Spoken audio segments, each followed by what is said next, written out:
Well,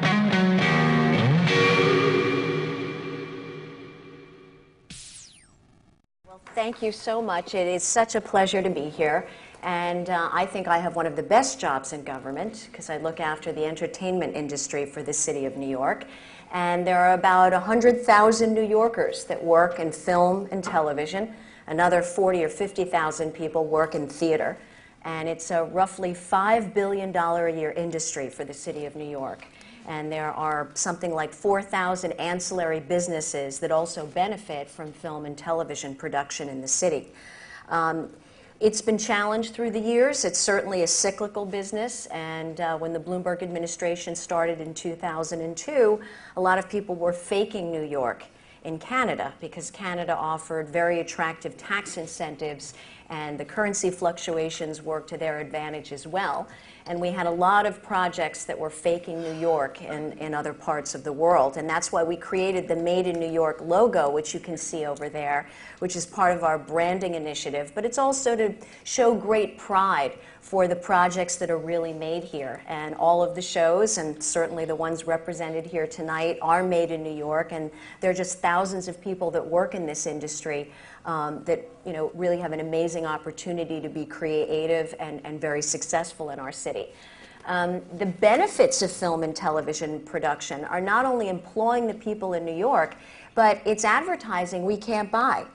People around the world see these shows in syndication and they're smitten with New York City and they want to come here and they want to visit and visit the shops and restaurants that the Gossip Girls go to, and they see Boardwalk Empire and they think it's New Jersey and then they find out it's really New York. But it's just incredible what these shows do for the tourism aspect, and that's another part of the initiative of supporting film and television in the city.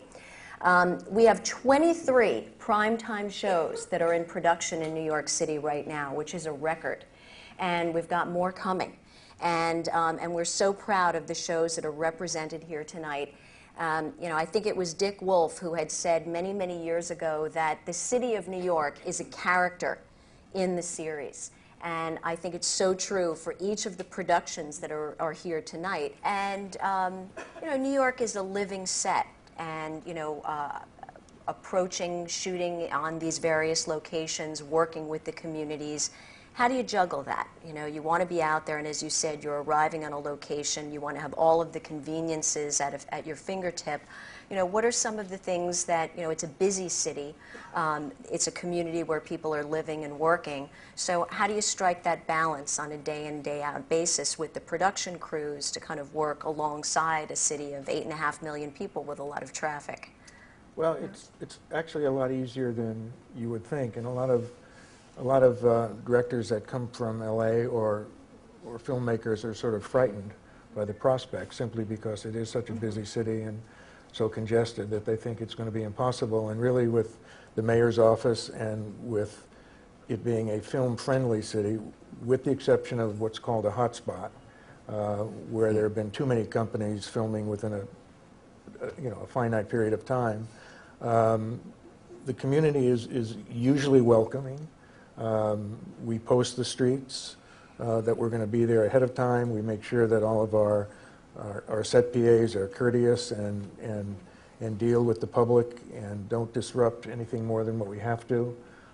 We try to be very quiet if we're working at night and make sure that we're not, to the extent we can, put any lights in any of the windows, or if something is unusual, we may actually relocate someone in an apartment to a hotel so that they're not inconvenienced. And there's always someone who's going to be unhappy, and there'll always be someone on the street that might be angry that they can't pass exactly when they want to pass. But for the most part, I think the city sort of welcomes, filming and filmmakers and just goes on with their life as they do with any other Most thing. New Yorkers just want to know what's going on. They'll see it, and now I think they're getting a little bit more used to it because they're seeing all of these big Haddad trucks that are, populating the city, and we post signs. We have a document that's called Keys to the City that we require all productions to sign for before we give them their permits, and these are friendly reminders of what productions should be doing before, during, and after the production. And then on to represent the industry, our office will go out and meet with the community boards, we'll meet with the business improvement districts. And we find that most of the time, people just want to know what's going on. Parking is paramount in New York, and you're never going to always make everyone happy with that. Law and Order, is known for going to multiple locations in one day, and we always used to point to them as a model because they're moving around the city at a rapid clip. Can you talk a little bit about that? I mean, an average production day. I mean, how many days are you on location versus in a stage? Well, a typical show, virtually every show is shot in 8 days, the shooting schedule. And as I said earlier, it was a little give and take about how much law and how much order, but on the order side, because everybody has it backwards, the order side being the prosecution half of the show. It depended on how heavy one versus the other was, but we quickly had to learn, because I was the cinematographer on the show for many years before I started directing, and then was doing alternately doing both. But our trick was that we worked small.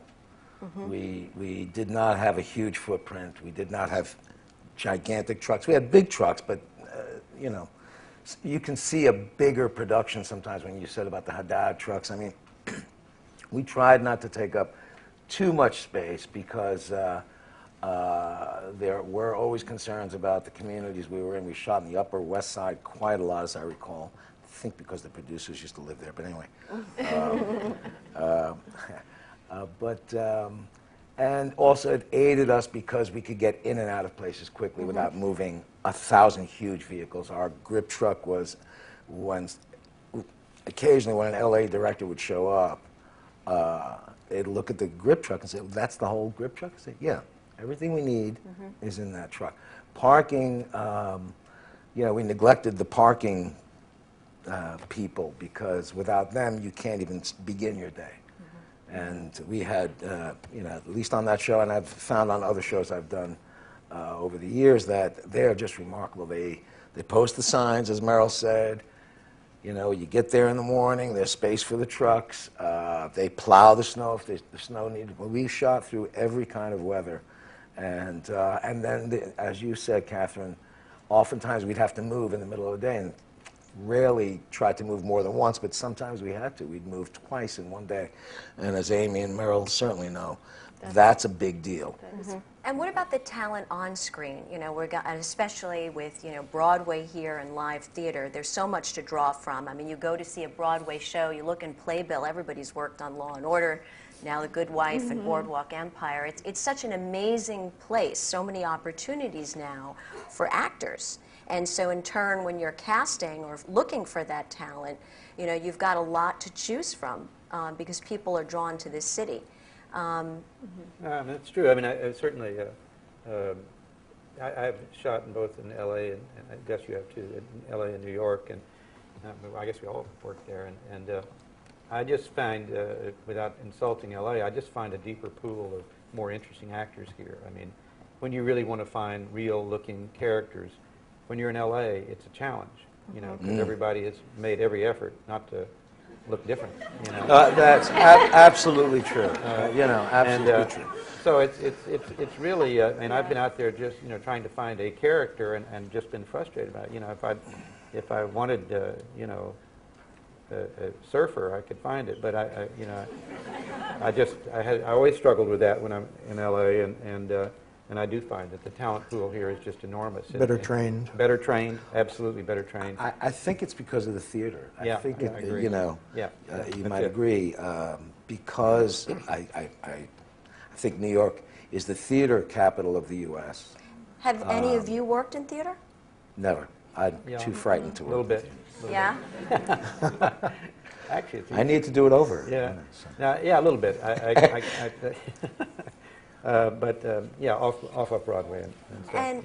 And looking at working on a TV series versus working on a feature film, very different approach. we're becoming a TV town, it seems, and we like that because it provides steady work. I mean, if you look at the original Law and Order, it was on the air for 20 years, employing so many people with steady employment. I mean, talk about economic development. I mean, it was a model. Any thoughts about working in TV versus film and the differences there, Amy? Sure. Well, I mean, actually, Gossip Girl was the first television show that I ever worked on. I always had worked on features before that. And I had no intention of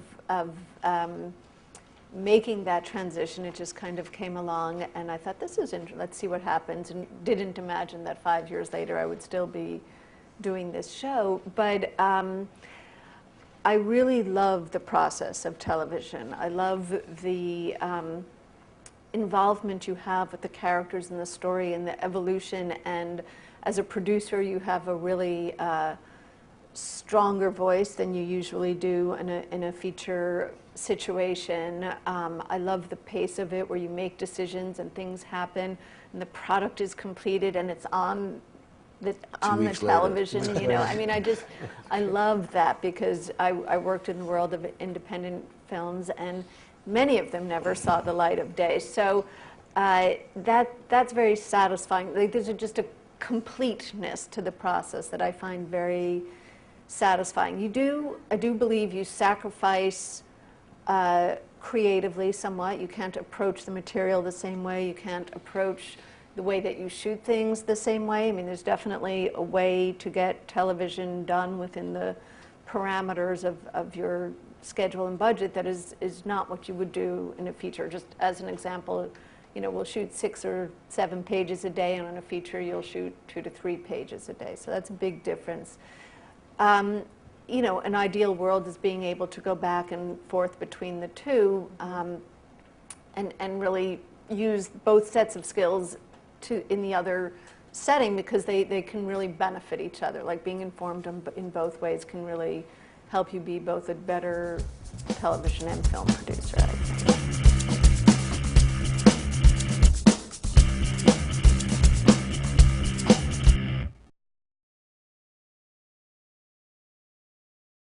That work in film and television. Another 40 or 50,000 people work in theater. And it's a roughly $5 billion a year industry for the city of New York. And there are something like 4,000 ancillary businesses that also benefit from film and television production in the city. It's been challenged through the years. It's certainly a cyclical business, and when the Bloomberg administration started in 2002, a lot of people were faking New York in Canada, because Canada offered very attractive tax incentives, and the currency fluctuations worked to their advantage as well.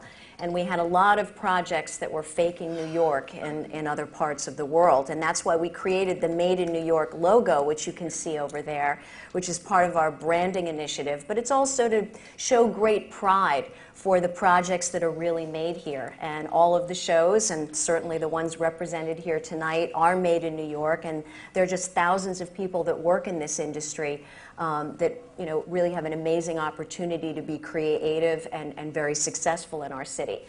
The benefits of film and television production are not only employing the people in New York, but it's advertising we can't buy. People around the world see these shows in syndication, and they're smitten with New York City.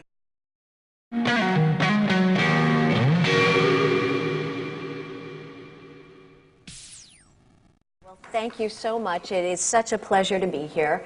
And I think I have one of the best jobs in government, because I look after the entertainment industry for the city of New York. And there are about 100,000 New Yorkers